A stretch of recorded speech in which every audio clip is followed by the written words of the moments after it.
Hey again, it's Aaron from the Making Foundation. Back to you for your Curator Off-Duty Series, video 3, wrapping up what we've done in our resin pour series here. So let's take a look at our 3 projects that we had and see what we turned out with. As I mentioned, we're doing 3 very different style projects that would cover some different things. We encountered 3 very different real-world scenarios of issues that you may run into on each of these projects. So let's just get right into it. Our first one, this kind of crazy arty one over here, this one was pretty much an abject failure. I did not think through on the wood with all the stuff in there. Typically, if there's enough mass around it, it's not gonna float your piece of wood up. In this situation, it did float the piece of wood up. So what I did is when I encountered the other issue over here on this one, and this wasn't so much an issue as in, something going wrong with the formula. What it was not enough pigment in there. So as it was starting to cure, I looked at it and I realized I wanted this to be a little bit more pink. I wanted a little bit more pearlescent swirl in there. So I made another batch, went over top of it, and that's what we've got here. So this one turned out pretty great. I'm really happy with how this turned out. I gotta seal this in here, but you can see the sink in here now, so we have a good idea of what we're after. And this is, I look forward to someone way down the line ripping this out of the bathroom that I'm remodeling right now and being like, what were they thinking? Because I think it's great. So that turned out well. So that was our countertop version. And then finally, we had our little mini river table here. And this one probably, I think, turned out the best of any of them, although I am very partial to that pink swirl that we had over there. But as far as the issues out of the gate, really didn't run into a lot here. However, if you look over here very closely, you can see we did have a slight leak somewhere on there. It took me a while to really even see that. But we did have a little bit of spillage there coming out of one of the corners. So let's go ahead and break into this one and take a little bit of a closer look. All right, so this is really kind of the most satisfying. Actually, I lied. The most satisfying thing with resin is something like this. Ready? Oh yeah, look how that comes out. So this, you can see we've got all our pigment in there, we did some mother of pearl flake in there.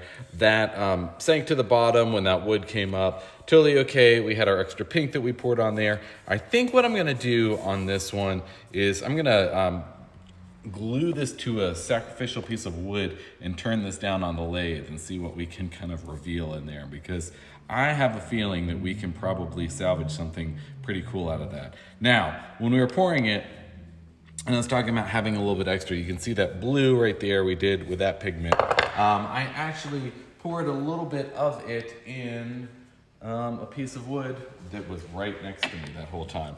Right here, which this is kind of cool. Anytime you have any of those pieces just sitting around, doing a little pour in there, I don't know what I'll turn that into. Maybe a little coaster, maybe a little pot holder or something like that. Who knows? Kind of cool. It could take a little bit more resin there, but lots of fun. Always great to have these little scrap pieces of wood whenever you're playing with resin, because you can always use that little bit of extra in there. But, okay, so very satisfying pulling that out of the silicone mold. Second most satisfying thing would be knocking these guys out. I've got a dead blow hammer here. If you don't know, a dead blow hammer is a hammer. I don't know if you can hear this. Sounds like maracas. It's got steel pellets in there, and the reason being, when you hit something, those pellets are coming back and they're in the back of the hammerhead. So when it touches, it's a soft blow. So all that contact comes down and then all that force comes down with the BBs. Kind of just fun info, but dead blow hammer, very key in knocking all this off here. So now we've got our piece here.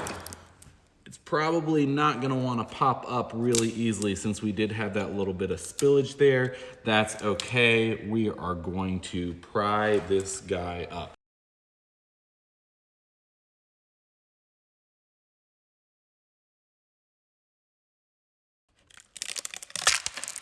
Woo, there we go.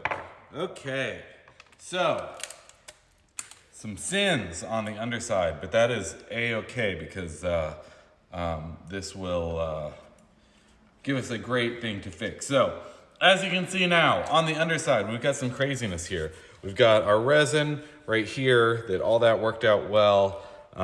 Crystal clear here, we had some leakage, and then underneath here, we have a big deficit here, and we also have some bubbles here. So what we're gonna get into now is we are gonna, in real world practice for me in a shop like this, probably what I would do, send this through the planer, get it nice and smooth, sand it down, but we're gonna treat these issues as if you don't have a planer. So let's get right into it. The first thing I'm gonna do is sand down as much of this and get this as even as possible with a random orbital sander. All right, let's get into it.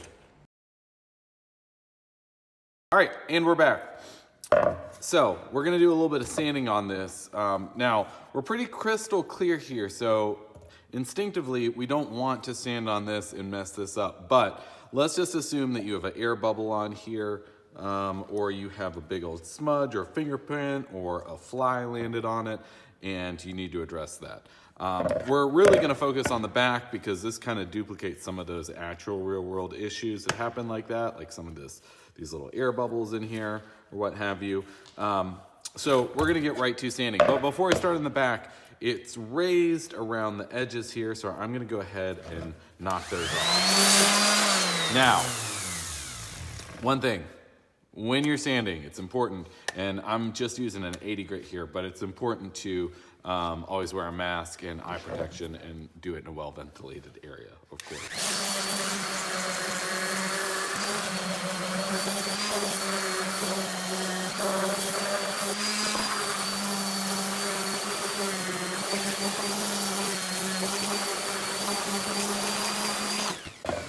Okay, I lied. I'm gonna go ahead and send this through the planer. This is probably more than you'll experience as far as that deficit right there. And that's just because that lifted up a little bit. But I don't want to make the world's most boring time lapse while I record that for the next 20 minutes. So let's go plane it down and then I'll bring it right back.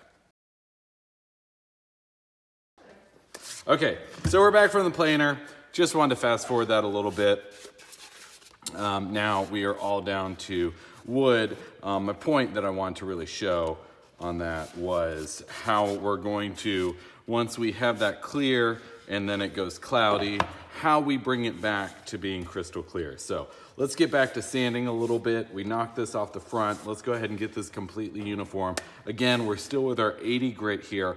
Now you do want to watch your grit here because sometimes, like you can see it right there, the epoxy as it's sanding out, because it is kind of a plastic and because there is friction as we're moving and we're taking this dust, it does have a tendency sometimes to heat up on the sanding pad and kind of create these little clumps.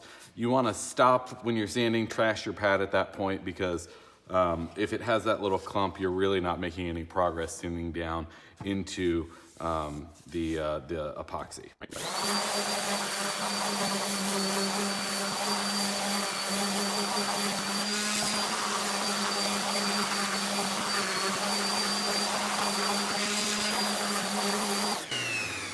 See all these marks that are going right here? All these swirly marks? That is precisely what I was talking about. That is that one spot that just has a little bit of buildup on there. Actually, you know what? It was because something was on the back of the pad and it was just creating a little bit of a high spot. So let's see if that goes away.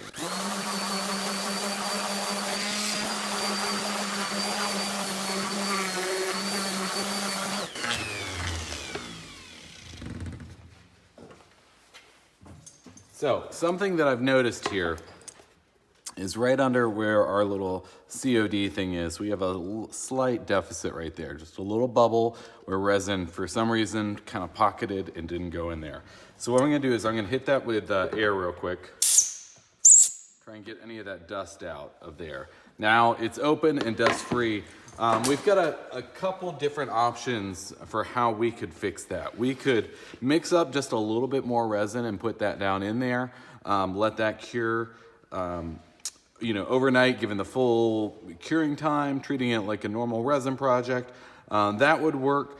There are lots of, aforementioned fast set resins that would work, especially some of the smaller UV set resins, which actually come pre-mixed. You pour them in and then hit it with a UV light and it cures.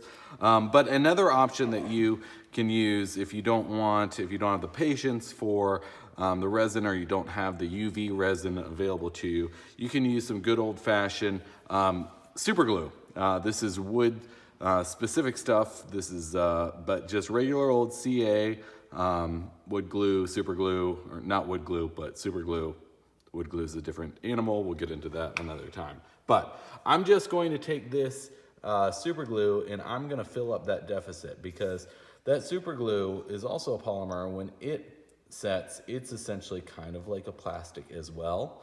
So when that dries up, it's not going to be completely undetectable, but this is on the back and it is underneath our little logo, so I'm not worried about it. And when we polish that out, you really are not going to notice too much. So I'm going to fill up that void and let that cure, and then we're going to sand this guy down.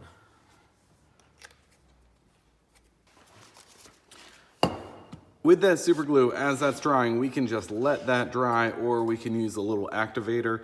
In an ideal world, you'd probably just let it dry, because the activator, when it hits the super glue, it also creates a chemical reaction and gets hot. Sometimes that can create bubbles, not unlike the bubble that which originally caused it. So we want to be a little bit careful of that. But for time's sake, I'm going to go ahead and hit that with our activator so that solidifies nicely. It's a nice little candy shell on that of hardness. So that can be curing as we sand on this side now. Okay, so I'm gonna switch from our 80 down to a 120 right now.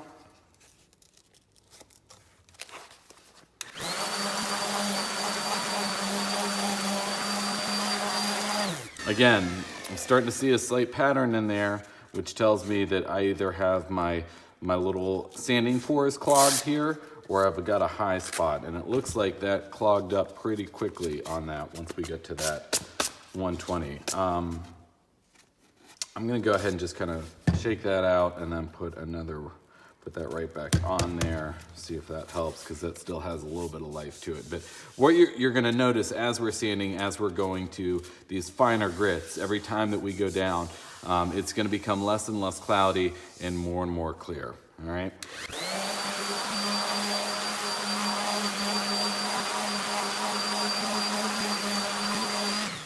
Okay, so that's clogging up pretty good. I think it's time. We're gonna go ahead and take it down to a 220 here. And one thing to remember when you're sanding with that oscillating sander, you really don't need to put a lot of downward force on it. You just wanna keep this thing flat. Your hand is really just controlling this thing. If you put too much downward force, all you're gonna get is that vibration. You're not gonna get the full oscillation effect, which is going forward and backwards in addition to spinning, and that's what prevents it from getting little swirl marks and burn marks and gives you a much nicer finish. And that will pay dividends once we get to the polishing stage. So let's go with our 220 now.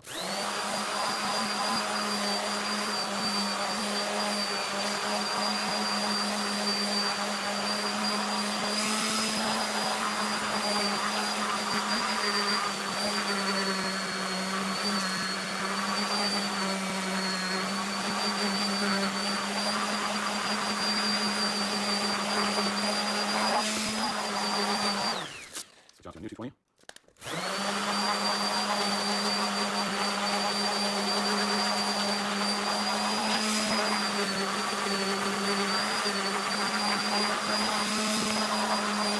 Okay, so it doesn't take long there.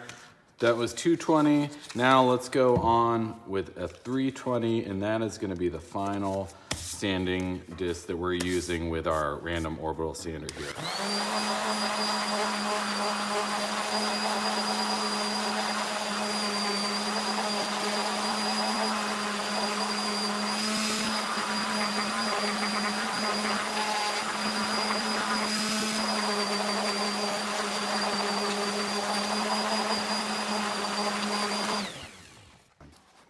Okay, so now we're done sanding.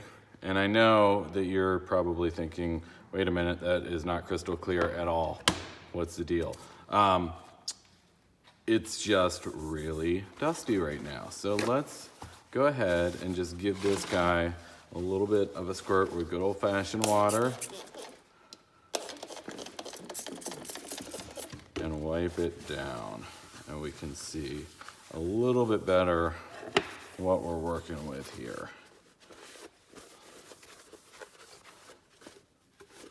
Do the same on this side. We don't want to spray too much right now on the wood. So what we have is on this back side, our wood is now exposed. So that is unfinished wood. It feels distinctly different from that area right there where the resin is. So getting that wood just a little bit wet is nice because that's going to raise that grain even further. But on the other side, we don't have any wood exposed. So we're really not concerned about the grain of the wood or anything like that on this side. On this side, our main focus is how do we get this clear? So at 320, you can see it's pretty clear. It is not quite crystal clear, but it is pretty close. When it's wet, that magnifies it, that fills all those little voids, those little curlicues in there, and makes it look even clearer. So at this stage, if you wanted to, sanding to 320, you could go ahead and put an additional finish on here. You would want something high gloss. You could even do another coat of resin. If you were to do another coat of resin on this, it would be completely crystal clear. It would completely, all that cloudiness would disappear and it would look, you know, like absolute crystal clear water. But this plastic, and I'm calling it plastic because that's essentially what it is, that is just a little bit scuffed up here. I don't know if you can tell, even at 320, what it kind of looks like is a car with a headlight that has started to fade. You get that kind of that frosted look on an older, 10, 20-year-old car. And what's really good for those, I don't know if you've ever messed with one, is a headlight polishing kit.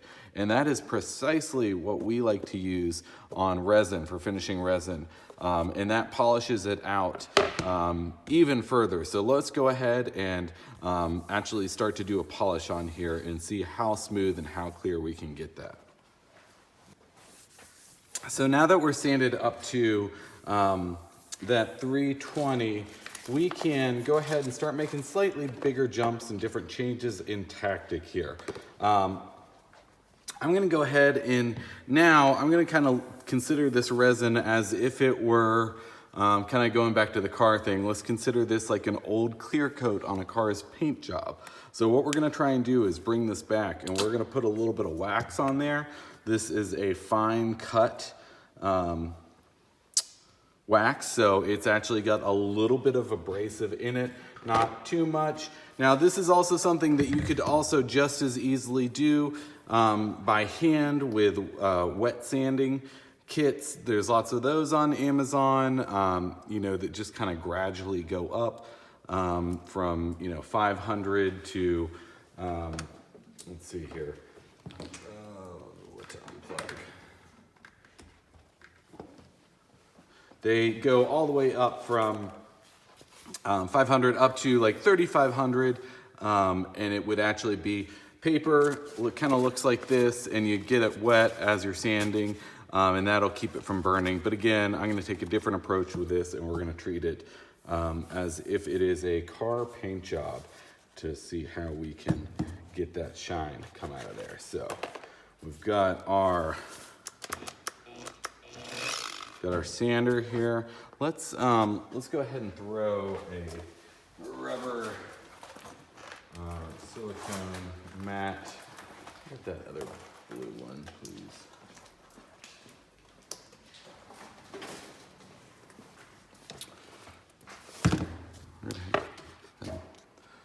Throw this over here just to keep this guy from sliding around too much.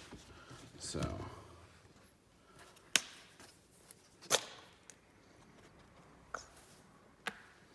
We've got our wax on here, and again, this is one of a few different methods, but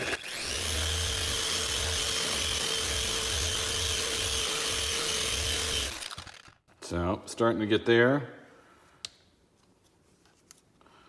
Put some of that polishing compound back on there. Now, I'm not gonna do the back of this with the compound because we have exposed wood. We don't wanna do that because this polishing compound will get in the wood grain and it will really protect you from, or it'll keep you from getting a good protected finish on there in another method. So we're just gonna focus on the top right now with that.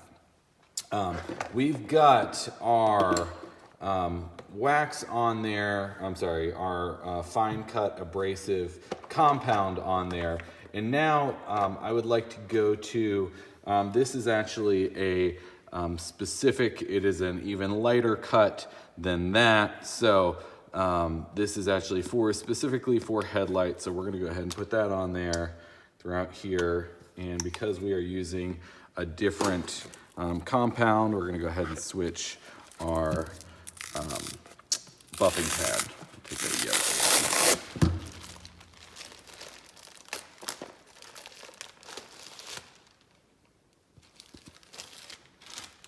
Okay, so now going back to this.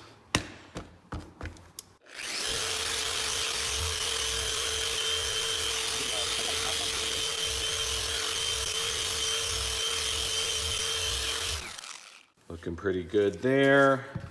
Gonna go ahead and put a little bit more on it.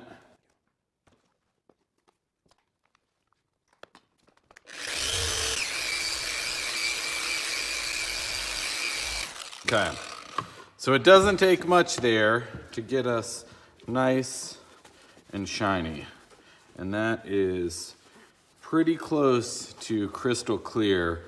We could keep working on that and get that even closer, but we're not really going to notice it until we get through on this backside where get a little bit of compound there, but that's all right.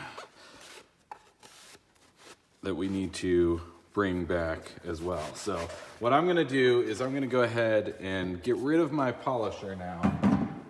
Get rid of that since that's got some stuff on it. I'm going to lay out a microfiber here.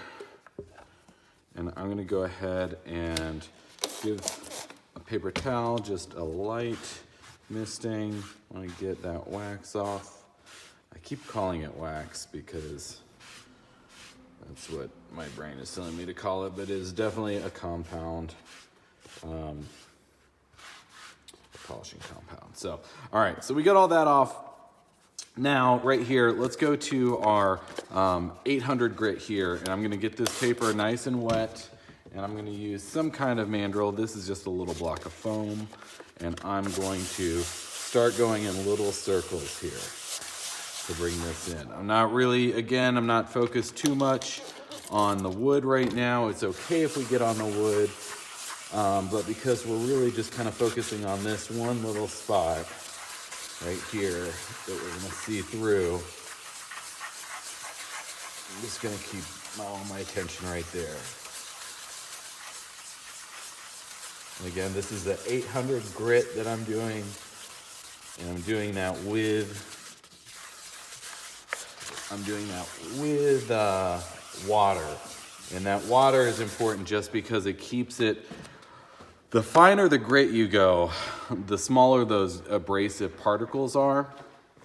And what that water does is it helps break up any of the friction, the heat that comes from the friction. So the smaller the particles, the more contact surface you have when we're going around and around. So the more contact surface, the flatter an object is when it rubs together, it's gonna create more heat. So that's why that water is really important. So I'm gonna go ahead and give that another little spot there. Got a nice clean microfiber here that we can really kind of start seeing just how clear we are here. And that's really starting to look good. It is pretty much crystal clear through there. But on the back, we've got that exposed wood. So now I'm gonna run and grab a finish to cover up that wood. We're gonna let that dry out just a second. You can see that moisture there will evaporate very quickly and should make a cool time lapse as it dissipates right now.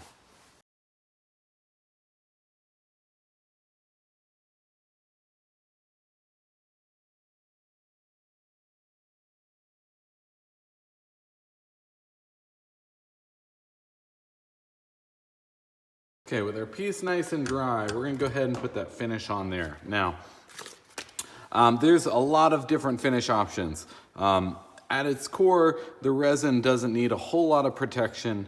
So we can really, there's a lot of forgiveness there on the different types of protection.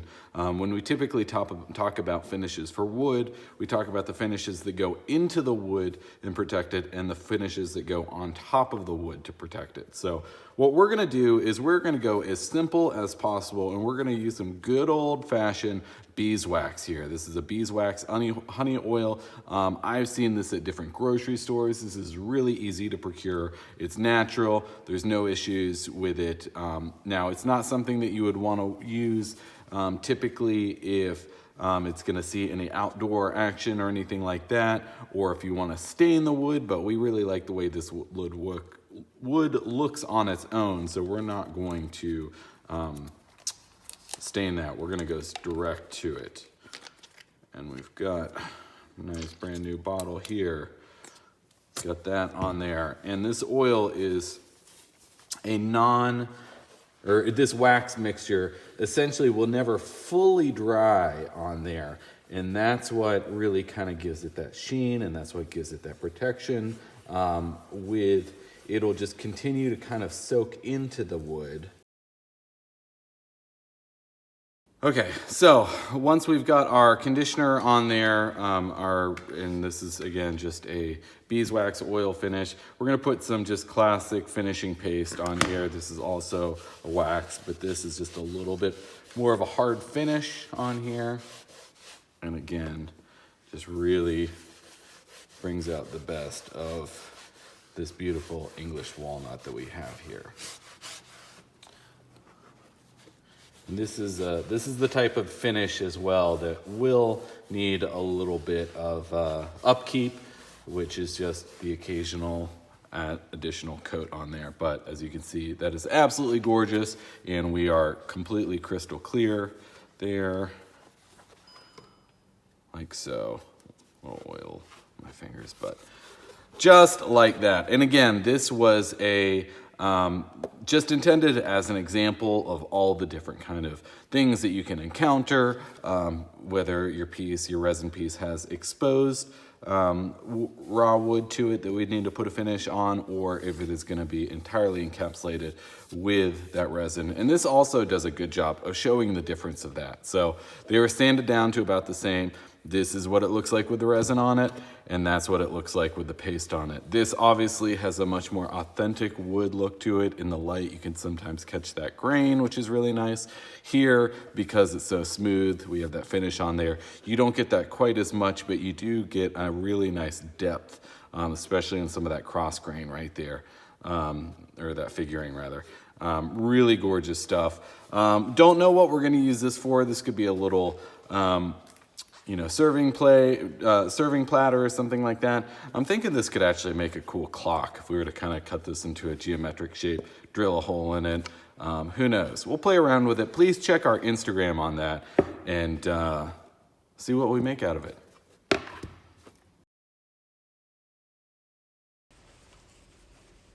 All right, so this has been kind of just a big introduction to resin. I hope you learned something in it.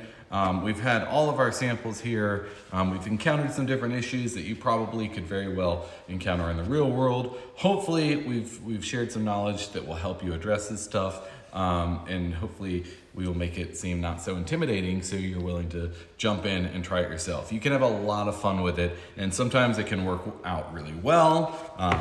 Also with this counter, again, very excited about that. A little bit more finishing work to do on the sink component of that, but getting that swirl in there, really nice stuff. And then you also have your abject failures like this, which again, I'm determined to make something cool out of this one too. So please check the Making Foundation Instagram, and this will turn up at some point on there as a finished project. And we'll see what we can do with it. But in the meantime, please check out the Making Foundation. We have lots of information there on what we do as an organization. We're very excited to be a part of this series, and we can't wait to see you again. Once all this craziness blows over, please share what you make with us. We'd love to see it. All right. Thanks so much. And again, this is Aaron from the Making Foundation. Hope you had a lot of fun.